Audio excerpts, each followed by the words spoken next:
Russia. I am not from Iran, thank God. Not that there's anything wrong with that, it's just they recently had that whole Holocaust Denial conference thing going on, and I'm Jewish, I don't really want to be associated with that.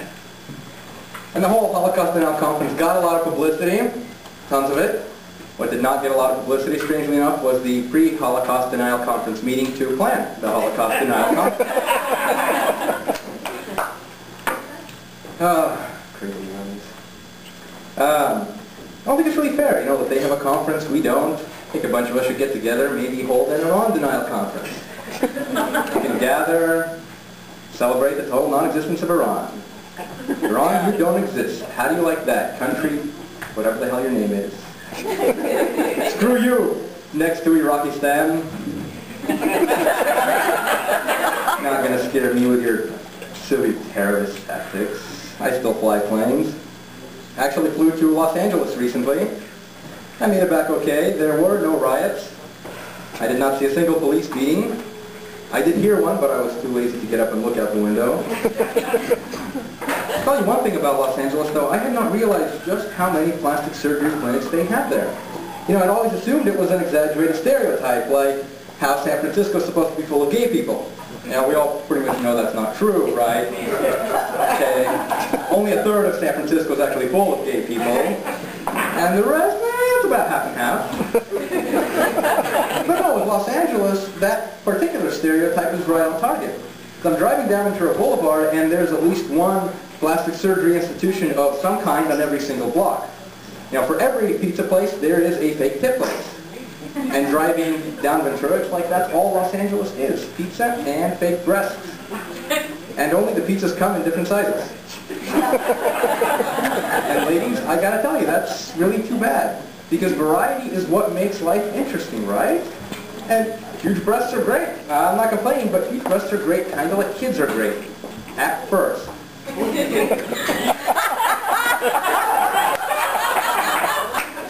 But after a while, they get harder and harder to support.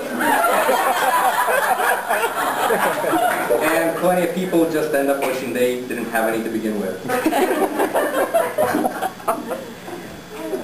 So I don't know, variety is good. It's like, what if I could only order extra large pizzas for the rest of my life? Well, one of two things would happen. I'd either waste a lot of food, or I would become very, very fat. And then, let's face it, I have my own huge breasts to play around with. What the hell would I need you for anyway? But everything I say aside, Los Angeles isn't actually that bad. There are worse places to be. Seattle, for one. I am categorically against going to Seattle now, and I will tell you why. There's a TV show on, and I don't know how many of you watch it, but there's a show on TV called Grey's Anatomy. Yeah, or as I like to call it, McSquinty Sexual Escapades. Starring that guy that kind of looks like Sean Penn. Yeah, he kind of does, doesn't he? Yeah. I see some of you do obviously watch it, and I gotta tell you, goddamn, what a stupid show. I'm sorry if you like the show, but it's pretty dumb. I mean, really, at this point, the only thing keeping it even remotely interesting are the just ridiculously improbable things they keep shoving into every episode. And I actually have a list that I made. It's a short list of just a handful of the mind-boggling things they've had on the show so far. For example, there was a man that managed to accidentally shoot himself in the head with a nail gun, repeatedly, because obviously he wasn't stupid enough before. They had two people impaled on a metal pole, like some sort of bizarre human shish kebab. Or if you're really sick like me, a binary human abacus. And then a woman with two uteruses, uteri. There was a man with ovarian cancer, surprisingly enough, on his ovaries.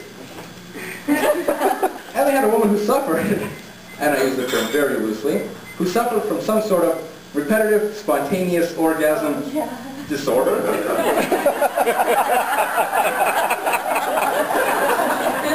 Symptoms of which include incapacitation in women and in men, death.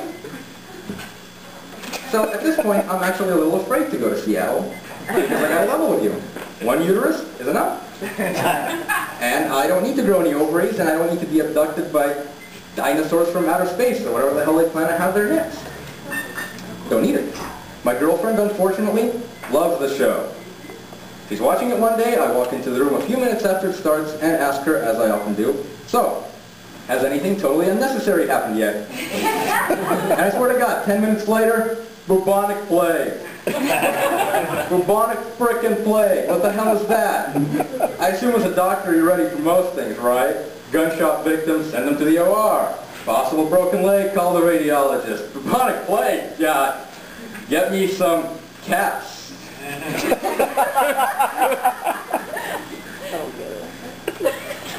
Bubonic plague, I don't know.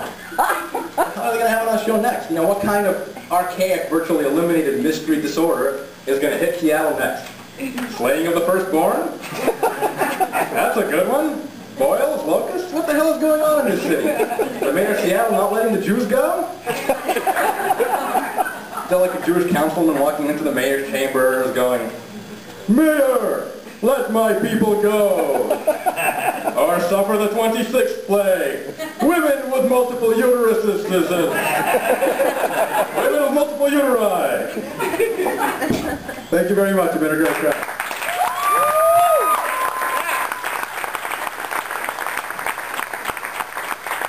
Thank you, ladies and gentlemen. Give my hand.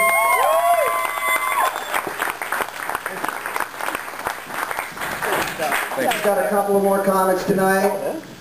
Your